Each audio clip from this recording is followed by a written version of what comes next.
Well, ultimately, how we vote really depends on how we feel then, right? And oftentimes how we shop. And with January sales numbers already reportedly looking pretty good, and fourth quarter sales retail numbers before that hinting that they would be good, it is a good time to ask, is this the start of the turnaround viewers seeing?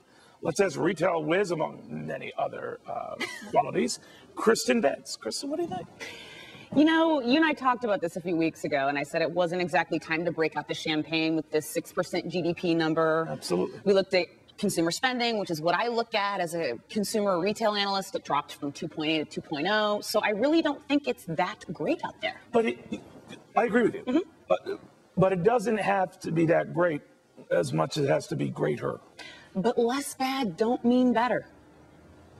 And this administration, less bad don't mean better. Okay. And it is better when it's less bad. This administration would like. I mean, if you're banging your head against the wall, and you stop banging your head against the wall, you don't feel as much pain. You might stop the bleeding, but it doesn't mean the patient's doing better.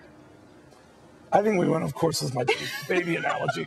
But here's what I'm saying is, I look at history, and I take risk time and again. People always say, well, you know, Barack Obama's finished. The same people who said that he was Jesus last year. Right. And Republicans are dead. You know, the same people this year are saying they're on fire. And Ronald Reagan and Bill Clinton after the 94 Republican takeover, you know, toasted, which we know in retrospect he wasn't. Are we doing it again? You know, I think it's time to take a pause right now because America needs to take a deep breath. And I don't think it's great out there for everyone. If you're talking about 10% unemployment, and the Obama administration is actually very clever in using the consumer as a barometer for how they're doing. But it's a very slippery slope.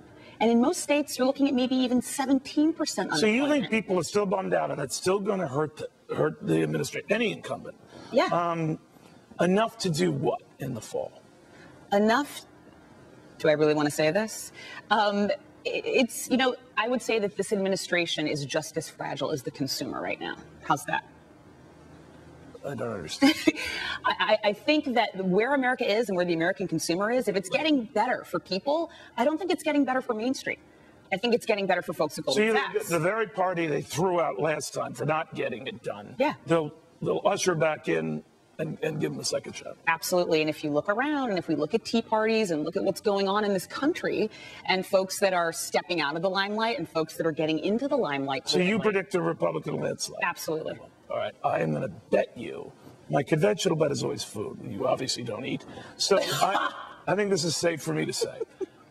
A double cheeseburger with bacon, that I'm right, and it's not the Democrats hold on to the House and the Senate. I might just do about anything for bacon, so you are on. Really? You are on, my man. All right, Ms. Sweaty Pants, we have the tape. All right. We have the tape. All right. All right, that's my prediction, but I would really go at home with Kristin because she has a better track record. Nevertheless, let's just see.